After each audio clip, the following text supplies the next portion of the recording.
여보, 당신 없이 이 넓은 집에서 내가 뭘 할 수 있을까? 77세 정순자 할머니는 남편을 떠나보낸 지 2년째가 되었습니다. 남편과 함께 살던 충청남도 천안 근교의 작은 아파트는 이제 그녀 혼자 지키고 있었습니다. 처음 남편이 세상을 떠났을 때 그녀는 몇 달 동안 눈물에 잠겨 지냈습니다. 식탁 위 남편의 빈자리를 볼 때마다 목이 메었고 텅 빈 방에서 남편이 부르는 것 같은 목소리를 들었던 날도 있었습니다. 시간이 지나면서 눈물은 멈췄지만 그 자리를 채운 건 깊은 고독과 공허함이었습니다. 자녀들은 각자의 삶에 바빠졌고 전화 한 통조차 드물어졌습니다. 겨우 걸려온 전화는 주로 짧고 형식적인 안부였습니다. 엄마 요즘 잘 지내세요?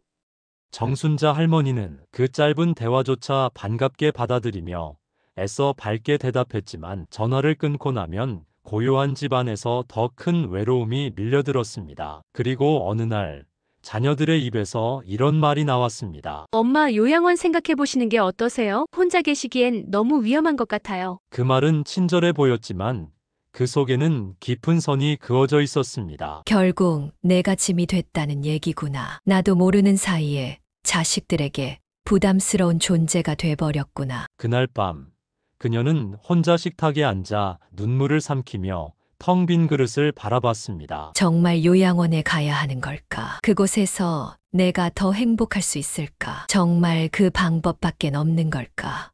머릿속에 떠오른 요양원의 이미지는 차갑고 답답했습니다. 정해진 시간에 일어나고 식사하고 잠드는 단조로운 일상, 말이 통하지 않는 사람들과 억지로 대화를 나누며 하루를 보내야 하는 불편함, 그리고 점점 커져만 가는 고립감. 그곳에 들어가면 내 삶은 그냥 멈춰버릴 것 같아.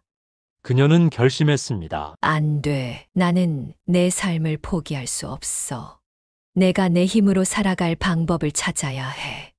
그 결심 이후 그녀는 작은 변화를 시도했습니다. 아침 일찍 집 근처 시장으로 나가 발길을 옮겼고 이웃들과 가볍게 인사를 나누기 시작했습니다. 아파트 단지 안에서 열린 복지관 프로그램에 참여하며 손재주를 살릴 수 있는 방법도 배우기 시작했습니다. 내가 가만히 있으면 나도 멈추고 말겠지. 요양원에 가라는 말 대신 내 삶을 지키는 방법을 찾아야 해. 정순자 할머니의 이야기는 지금 요양원을 고민하고 있는 많은 사람들에게 새로운 가능성을 제시합니다. 요양원이 아닌 자립적인 삶으로 다시 자신의 주인이 되는 방법. 그녀가 어떻게 삶의 방향을 바꾸고 스스로의 삶을 재구성했는지 그 여정을 함께 알아보겠습니다. 여러분, 이 이야기가 마음에 와닿으셨다면 구독과 좋아요로 응원해주세요. 여러분의 관심이 더 나은 콘텐츠를 만드는 큰 힘이 됩니다. 그럼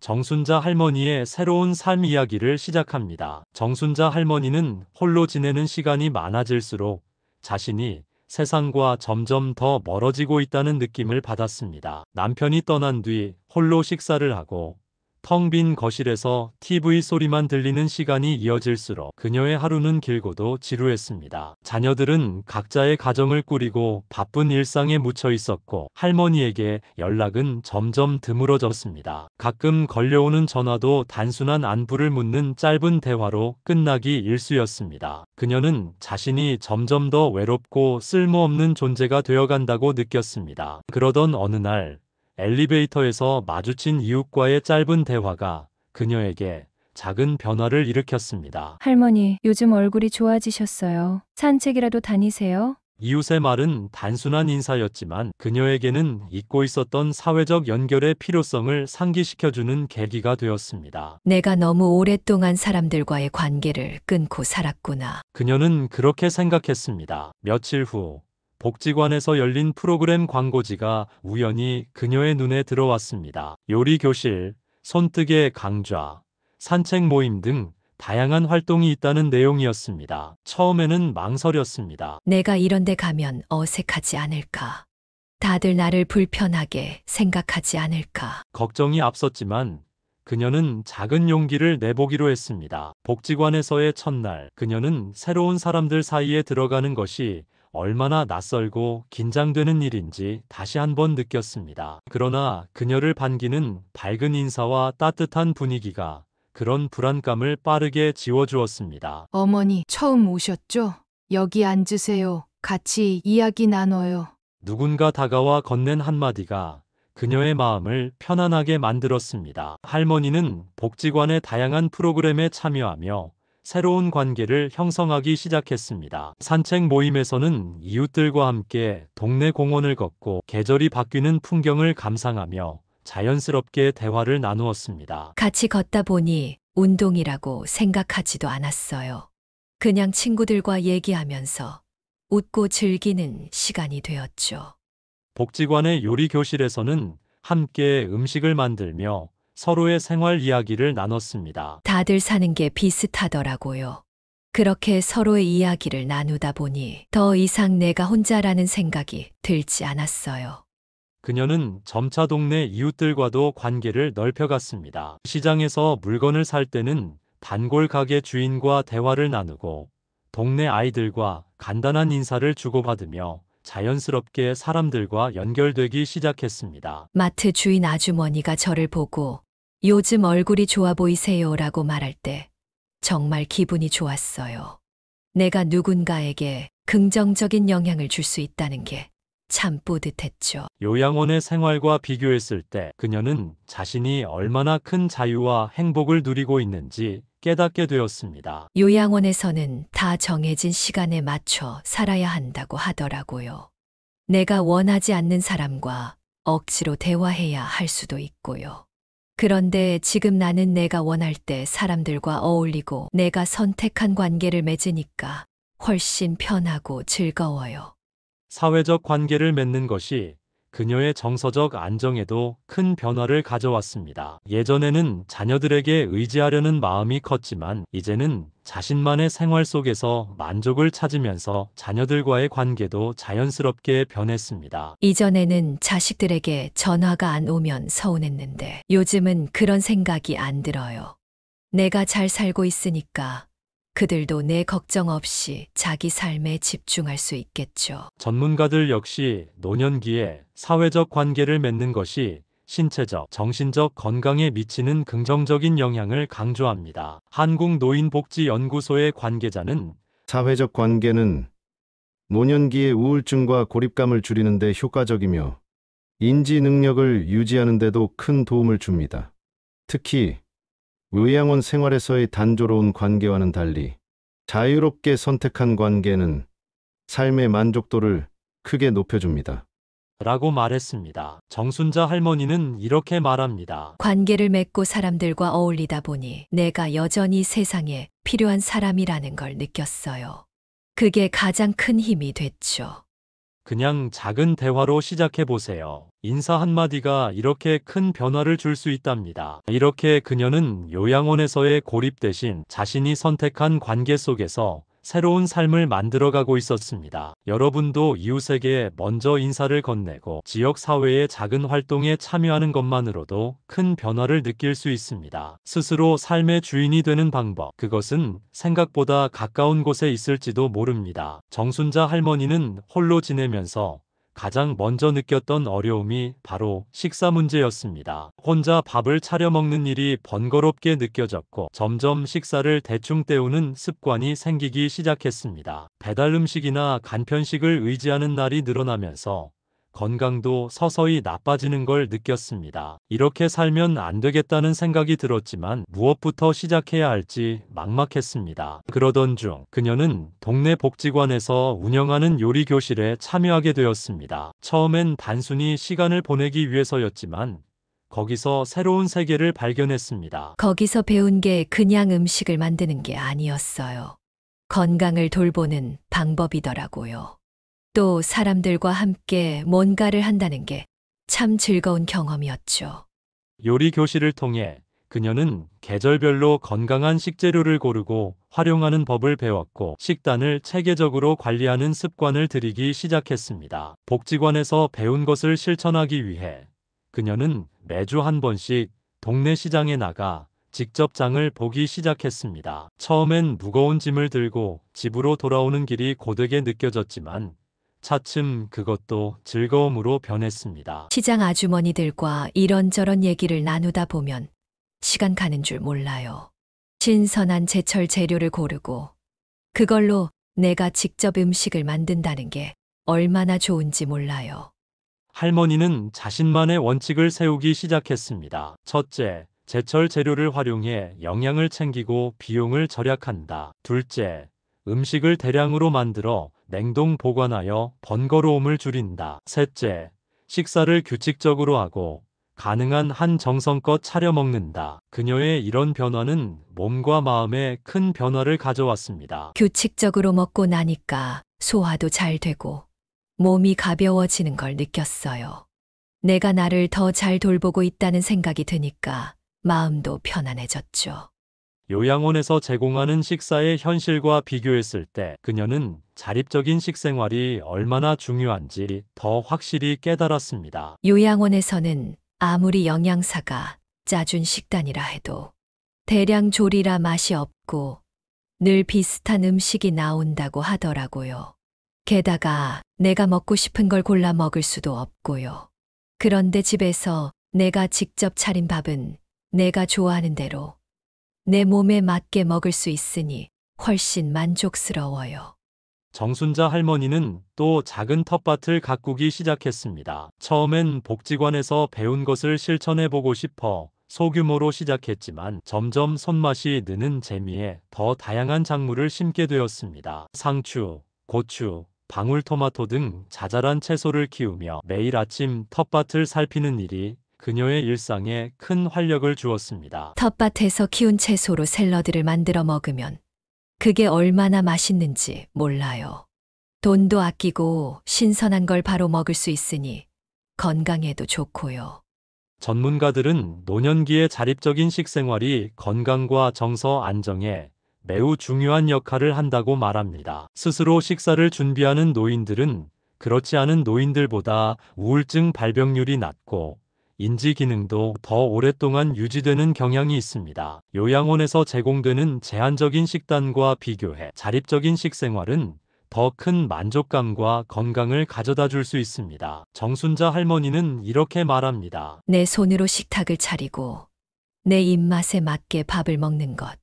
그게 내가 아직 내 삶을 스스로 책임질 수 있다는 증거 같아요. 요양원에서 누가 해주는 밥을 먹는 게 아니라 내가 선택한 재료로 직접 만든 음식을 먹는 게 얼마나 큰 행복인지 깨달았죠. 여러분도 할 수 있습니다. 동네 시장에서 신선한 재료를 고르고 자신만의 작은 요리를 만들어 보세요. 그리고 가능하다면 작은 텃밭을 가꾸어 보세요. 돈을 아끼는 것을 넘어 스스로의 삶을 풍요롭게 만드는 중요한 시작점이 될 것입니다. 자립적인 식생활이 여러분의 건강과 마음의 활력을 되찾아 줄 것입니다. 정순자 할머니는 77세에 접어들면서 점점 경제적인 문제의 무게를 실감하기 시작했습니다. 혼자 살다 보니 예상치 못한 지출이 늘어나고 매달 받는 연금으로 생활비를 감당하기 어려울 때도 있었습니다. 요양원 이야기가 나올 때마다 그녀의 머릿속에는 그 높은 비용이 떠올랐습니다. 요양원은 한 달에 몇백만 원이 든다고 하잖아요. 내 연금으로는 상상도 못할 일이에요. 처음엔 답답한 마음에 자녀들에게 도움을 요청하려는 생각도 했습니다. 그러나 곧 멈췄습니다. 애들도 요즘 살기 힘들잖아요. 내가 도움을 요청하는 순간 그들의 부담이 될 게 뻔하죠. 그렇게 할머니는 스스로 해결책을 찾아보기로 결심했습니다. 내가 가진 걸 잘 활용해서 사는 방법을 찾아야겠다 싶었어요. 먼저 할머니는 자신의 고정 지출을 꼼꼼히 분석하기 시작했습니다. 매달 전기세, 수도세, 통신비 등 필수적인 비용을 정리하면서 절약할 수 있는 방법을 모색했습니다. 그녀는 전기세를 줄이기 위해 자주 사용하지 않는 가전제품은 플러그를 뽑아두고 필요 없는 가전제품은 처분했습니다. 그리고 에너지 효율이 높은 LED 조명으로 바꾸었습니다. 작은 변화지만 몇 달 지나고 보니 확실히 전기 요금이 줄더라고요. 그게 또 나름 뿌듯했어요. 통신비도 절약할 수 있었습니다. 그녀는 손자와 함께 저렴한 요금제로 변경했고 불필요한 채널을 없애는 등 작은 실천으로 매달 몇만 원을 아낄 수 있었습니다. 기본적인 것만 남기고 나니까 꼭 필요한 것만 쓰게 되더라고요. 손자에게도 용돈도 줄 수 있고, 그게 더 실속 있는 삶이란 걸 깨달았죠. 하지만 단순히 절약만으로는 충분하지 않았습니다. 할머니는 수입을 늘리는 방법도 고민했습니다. 동네 복지관에서 열린 시니어 바리스타 교육 프로그램에 참여하면서 그녀는 새로운 가능성을 발견했습니다. 커피는 마실 줄만 알았지. 처음엔 바리스타가 뭔지도 몰랐어요. 근데 커피를 만드는 게 이렇게 재미있고 매력적인 일인 줄 몰랐죠. 제 나이에도 충분히 할 수 있는 일이 있다니. 정말 이 뿌듯함은 무엇과 바꿀 수가 없네요. 교육을 마친 후 할머니는 동네 작은 카페에서 주 2회 일을 시작했습니다. 하루 몇 시간씩 일하며 매달 소소한 수익을 올렸고 그 돈은 생활비에 큰 보탬이 되었습니다. 내가 이렇게 다시 일할 수 있다는 게 놀라웠어요. 몸도 건강해지고 사람들하고 얘기 나누는 시간이 많아지니까 외롭지도 않고요. 이 돈은 제가 자유롭게 쓸 수 있어서 더 기뻐요. 할머니는 또 집 주변 텃밭에서 자란 채소를 나눠주며 동네 이웃들과 관계를 더 가까이 다졌습니다. 몇몇 이웃들이 그녀에게 작게나마 대가를 지불하고 채소를 가져가기도 했습니다. 내가 키운 걸 다른 사람들에게 나눠주고, 그게 내 생활에 도움이 된다는 게 정말 감사한 일이었죠. 요양원의 경제적 부담과 비교했을 때 할머니는 스스로 삶을 운영하는 것이 훨씬 현실적이고 만족스러운 선택임을 확신했습니다. 요양원은 매달 몇백만 원씩 나가야 하고, 내가 선택할 수 있는 게 별로 없잖아요. 근데 이렇게 내 힘으로 아끼고 벌고 하니까 내가 삶을 통제하고 있다는 느낌이 들어요. 그게 참 중요하더라고요. 전문가들도 노년기의 경제적 자립이 정신 건강과 삶의 질에 중요한 영향을 미친다고 말합니다. 경제적으로 독립된 삶을 유지하면 자존감이 높아지고 자식들에게 의존하지 않으려는 마음이 더 강해집니다. 이는 노년기에 흔히 발생하는 우울증과 고립감을 예방하는 데도 큰 역할을 합니다. 정순자 할머니는 경제적 자립을 통해 스스로 삶을 더 풍요롭게 만들어가고 있습니다. 내가 가진 걸 잘 활용하고 새로운 것에 도전하면서 사는 법을 배우니까 매일이 새롭고 즐거워요. 돈이 많지는 않아도 스스로 잘 살아갈 수 있다는 게 얼마나 큰 행복인지 몰라요.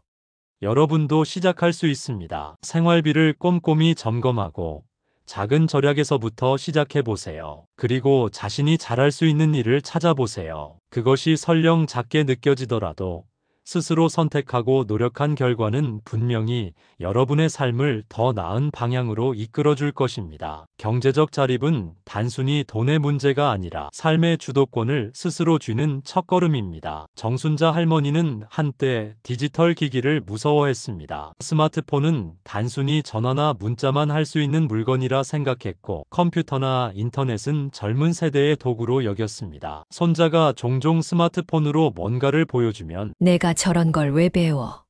늙어서 그런 거 알아봤자 쓸 데도 없이.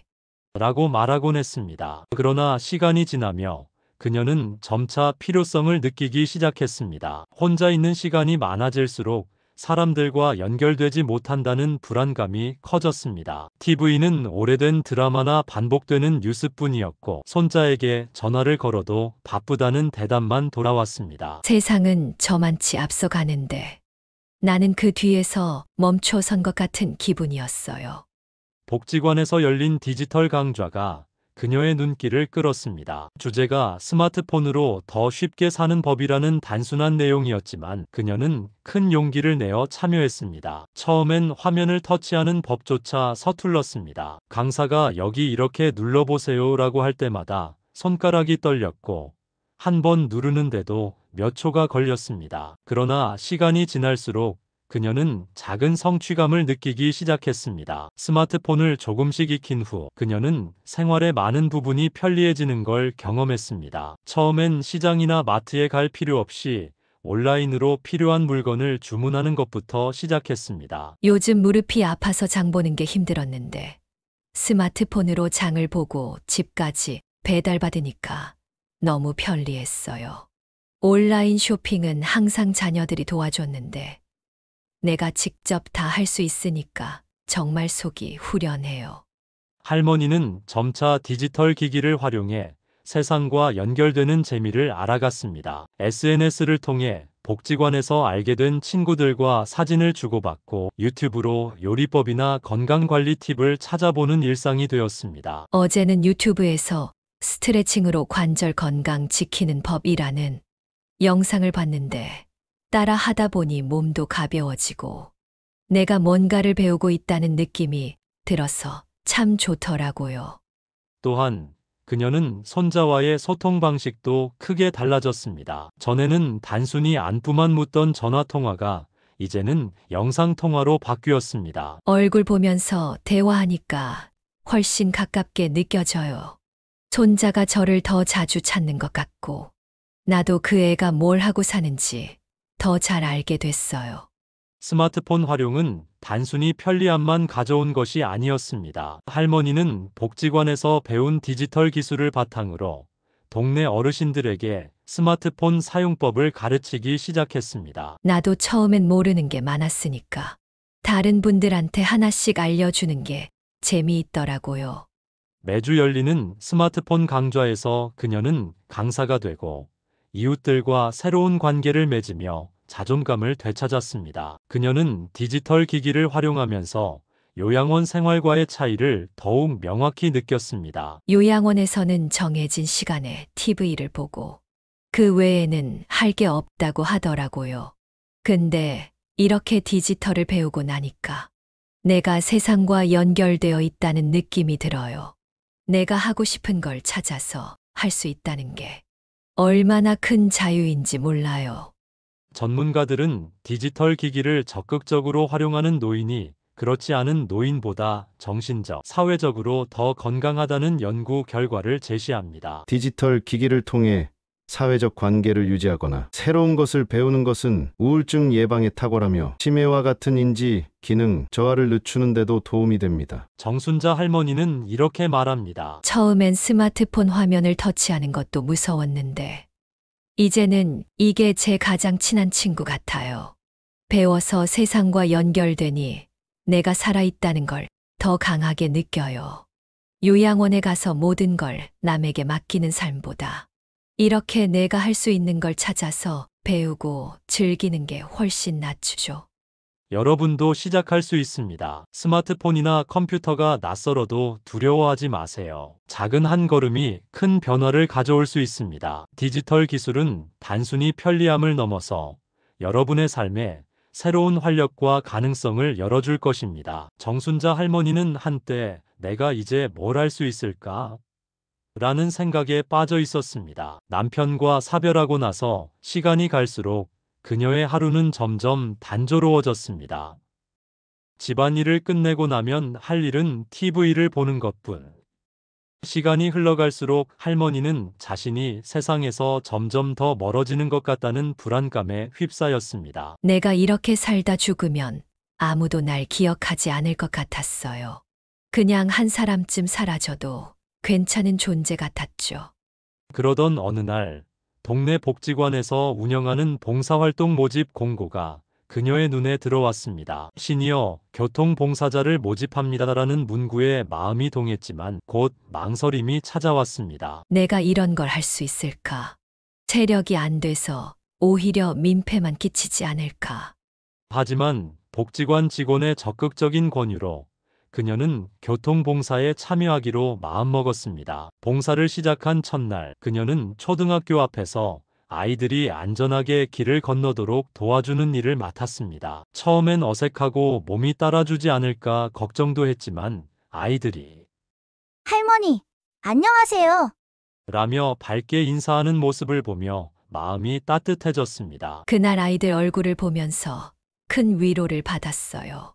내가 이 아이들에게 조금이나마 도움이 될 수 있다는 게 뿌듯했죠. 매주 봉사를 하면서 그녀의 하루는 활력을 되찾았습니다. 아이들이 매일 건네는 인사와 감사의 말은 그녀에게 새로운 에너지를 주었습니다. 이제는 아침에 일어나면 오늘도 아이들을 도와야 한다는 생각에 힘이 나요. 내가 누군가에게 필요한 존재라는 게 이렇게 큰 기쁨인지 몰랐어요. 정순자 할머니는 교통봉사를 하면서 더 많은 사회적 활동에 관심을 가지기 시작했습니다. 복지관에서 열리는 김장 나눔 행사에 참여하며 지역 주민들과 함께 음식을 만들고 지역 청소 봉사에도 동참하게 되었습니다. 봉사를 하다 보니 다른 분들과 자연스럽게 친해졌어요. 같이 일하면서 이런저런 얘기를 나누다 보면 시간 가는 줄 모르겠더라고요. 특히 할머니가 가장 좋아하게 된 활동은 경로당에서 스마트폰을 가르치는 봉사였습니다. 복지관에서 배운 디지털 기술을 바탕으로 동네 어르신들에게 사진을 찍고 공유하는 법, 간단한 앱 사용하는 법을 알려주며 그녀는 자신만의 역할을 찾았습니다. 어르신들께서 저를 선생님이라고 부르실 때마다 웃음이 나요. 나도 남을 가르칠 수 있다는 게 신기하죠. 요양원에서의 집단 생활과 비교하면 그녀는 사회적 활동의 자유로움과 자발성에 큰 만족을 느꼈습니다. 요양원에서는 정해진 프로그램만 따라야 하잖아요. 내가 하고 싶은 걸 선택할 수 없다는 게 답답할 것 같아요. 근데 이렇게 내가 하고 싶은 봉사를 스스로 선택해서 하니까 삶이 훨씬 주체적이고 행복해졌어요. 사회적 활동은 그녀의 정서적 안정과 건강에도 큰 도움을 주었습니다. 아침에 일어나서 오늘 할 일이 있다는 게 얼마나 중요한지 몰라요. 봉사를 하다 보니 몸도 더 건강해지고 우울한 생각도 없어졌어요. 실제로 전문가들은 정기적인 사회적 활동이 노년기의 우울증과 고립감을 줄이는데 큰 영향을 미친다고 말합니다. 한국노인복지연구소는 사회적 활동에 참여하는 노인들은 그렇지 않은 노인들보다 평균 수명이 길고 삶의 만족도가 훨씬 높습니다. 이는 노년기에 가장 중요한 정신적 안정감을 제공하는 요소 중 하나입니다. 라고 설명합니다. 정순자 할머니는 이렇게 말합니다. 봉사를 하다 보면 나도 아직 누군가에게 필요한 존재라는 걸 느낄 수 있어요. 그리고 그게 제일 큰 힘이 돼요. 요양원에서는 누군가의 도움을 받기만 했겠지만 지금은 제가 도움을 주고 있다는 게 참 감사하죠.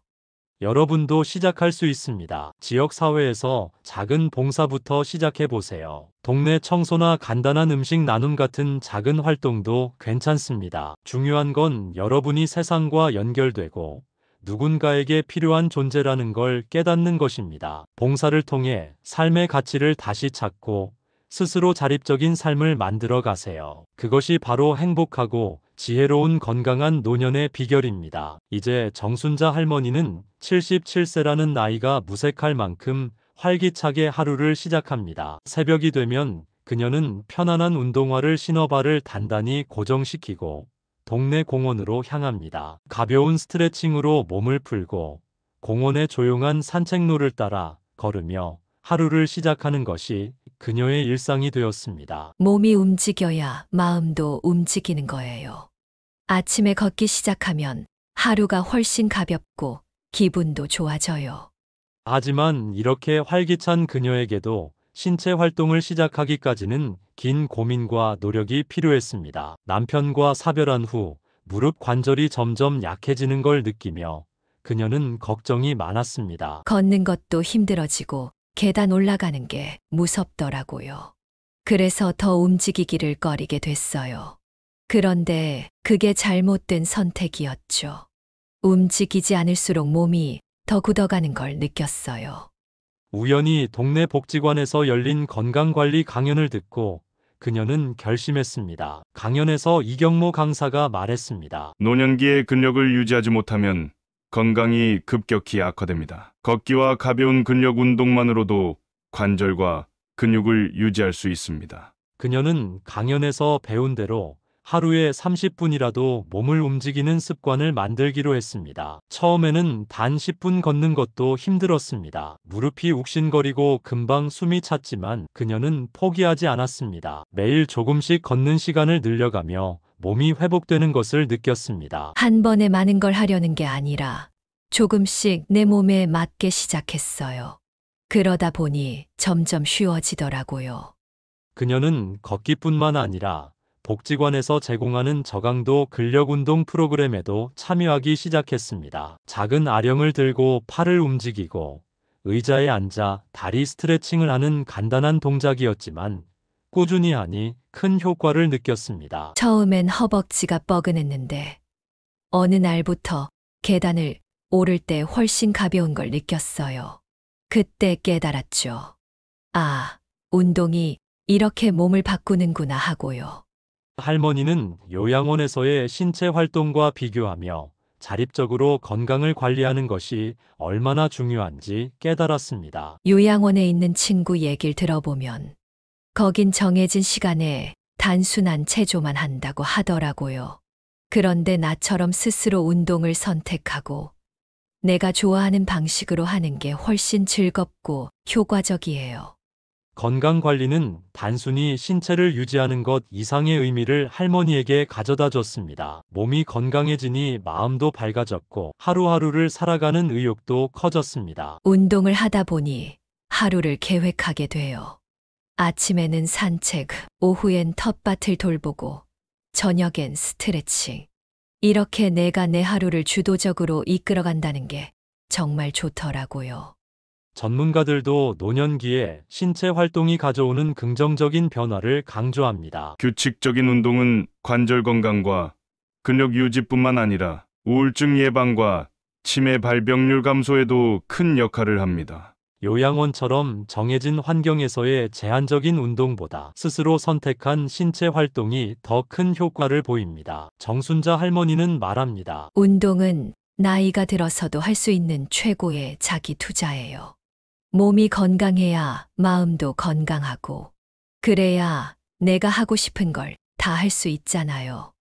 요양원에 가서 가만히 누워있는 대신 이렇게 내가 움직이고 살아있다는 걸 느끼고 싶어요.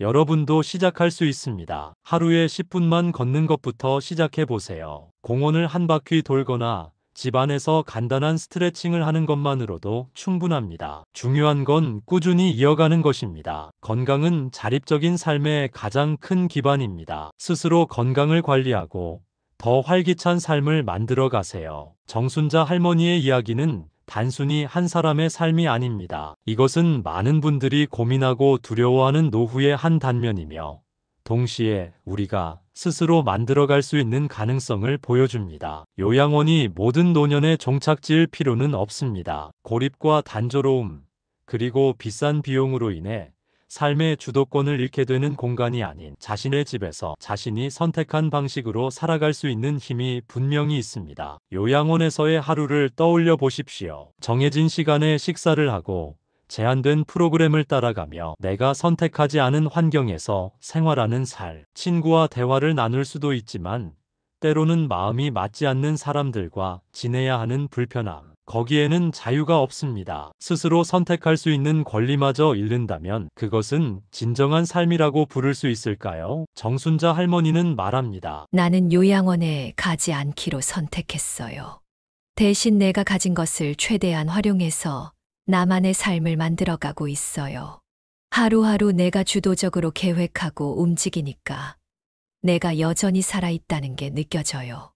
그녀는 텃밭을 가꾸고 이웃들과 교류하며 봉사활동을 하고 건강을 위해 걷고 운동하는 작은 실천을 통해 삶의 의미를 되찾았습니다. 요양원이 아닌 스스로 선택한 환경에서 자신이 살아가는 방식을 만들어가고 있는 것입니다. 여러분도 할 수 있습니다. 노후는 누구나 두려워하는 시간이지만 그것이 반드시 두려움으로 가득 찬 시간이 될 필요는 없습니다. 자립적인 삶은 거창한 것이 아닙니다. 아침에 나만의 루틴을 만들고 몸을 움직이며 사람들과 연결되는 것, 그리고 내가 가진 자원을 잘 활용해 하루하루를 살아가는 것입니다. 그것이 쌓이면 요양원에 가지 않고도 충분히 건강하고 행복한 노년을 보낼 수 있습니다. 오늘부터 작은 변화를 시작해 보세요. 아침에 집 밖으로 나가 한번 걸어 보십시오. 텃밭이나 화분을 가꾸며 생명의 움직임을 느껴보십시오. 동네 복지관에 가서 새로운 사람들을 만나고